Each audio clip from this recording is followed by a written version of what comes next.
Taiwan को जिस बात का डर था, अमेरिका और ब्रिटेन जैसे देशों की जो आशंका थी, दुनिया जिस युद्ध के खतरे से दहशत में थी, वो बेहद करीब है।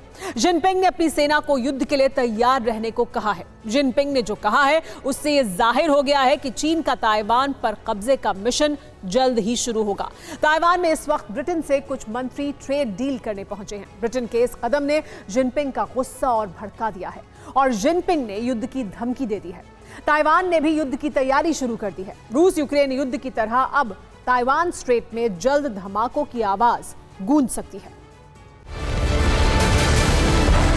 अब युद्धाभ्यास नहीं होगा, युद्ध होगा।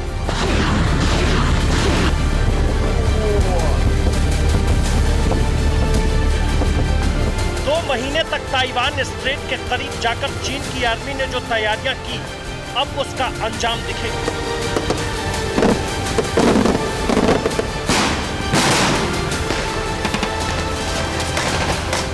चीन की आर्मी ने जितनी तैयारी की, अब उसका टेस्ट हो।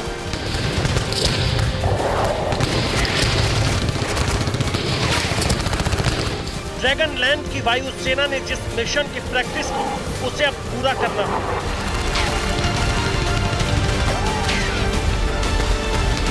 जिनपिंग ने जिन महत्वाकांक्षाओं को पूरा करने के लिए तीसरे कार्यकाल को पाने के लिए सियासी चक्रव्यूह बनाया, उसे पूरा करने का वक्त करीब है।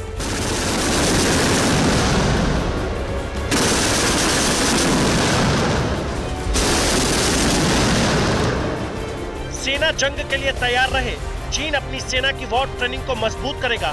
सुरक्षा की स्थिति लगातार अस्थिर और अनिश्चित बनती जा रही है। यह जिनपिंग का सबसे लेटेस्ट ऐलान है। जिनपिंग ने वॉर ऑर्डर पर साइन तो नहीं किया, लेकिन क्लियर सिग्नल जरूर दे दिया है। लाइफ टाइम प्रेसिडेंट बनने का रास्ता साफ होने के बाद जिनपिंग के दिमाग में क्या चल रहा है, यह खुद उनकी जुबान से जाहिर हो गया है।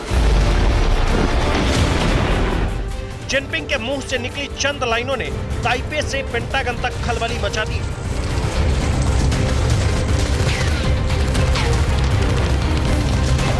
जिनपिंग के ऐलान के साथ ही ताइवान ने अलर्ट जारी कर दिया है। ताइवान की सेना अलर्ट मोड में है। युद्ध की तैयारियां शुरू कर दी गई। ताइवान की मिसाइलें अलर्ट कर दी गई। ताइवान एयर सर्विलांस को बढ़ा दिया है। चीन की तीनों सेनाओं को कई महीनों से इसी पल का इंतजार था। ताइवान में अमेरिकी स्पीकर नैन्सी पेलोसी की यात्रा के बाद जिस बड़े पैमाने पर ताइवान की घेराबंदी हुई, चीन की तीनों सेनाओं ने जितना बड़ा अभ्यास किया, उससे आर्मी के कमांडर्स को जल्द ही अटैक ऑर्डर मिलने की उम्मीद थी, लेकिन ऐसा हुआ नहीं। ताइवान की तीनों सेनाएं वापस लौट गईं।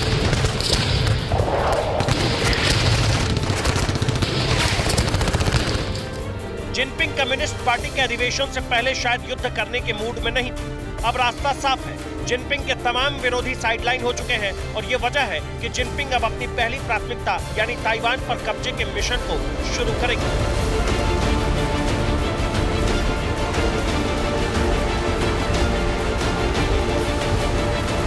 रेड आर्मी के पास ताइवान पर अटैक का प्लान रेडी है। चीन की नेवी युद्धपोत की पोजीशनिंग तय कर चुकी है। ताइवान में अटैक का फर्स्ट टारगेट सेट हो चुका है। वॉर प्रैक्टिस के दौरान अमेरिका से निपटने की रणनीति बनी। चीन की आर्मी युद्ध के लिए युद्धाभ्यास के कई दौर चला चुकी है। इंतजार बस जिनपिंग के ऑर्डर का। जिनपिंग ने एक बार फिर वॉर ट्रेनिंग की बात की तो वजह अमेरिका और जापान है, जहां से ताइवान को युद्ध में मदद मिली। ताइवान को भी इस बात का यकीन है कि तीसरी बार सत्ता संभालने के साथ जिनपिंग अपने ताइवान मिशन को आगे बढ़ा सकते हैं। ताइवान की आर्मी इसलिए युद्ध का अभ्यास कई बार कर चुकी है। अमेरिका ने ताइवान में हथियारों का बहुत बड़ा स्टॉक भर दिया है। अमेरिका से ताइवान को गोला बारूद का बड़ा स्टॉक मिला है। अमेरिका लगातार ताइवान को हथियार की सप्लाई कर रहा है। अमेरिका की कोशिश ताइवान को बहुत मजबूत बनाना है। अमेरिका ताइवान में भी यूक्रेन फॉर्मूले पर काम कर रहा है। अमेरिका की कोशिश है कि ताइवान के पास इतने ज्यादा हथियार हो कि वो यूक्रेन की सेना की तरह ही दुश्मनों पर भारी हमला कर सके और चीन की वैसी ही हालत हो जैसी रूस की।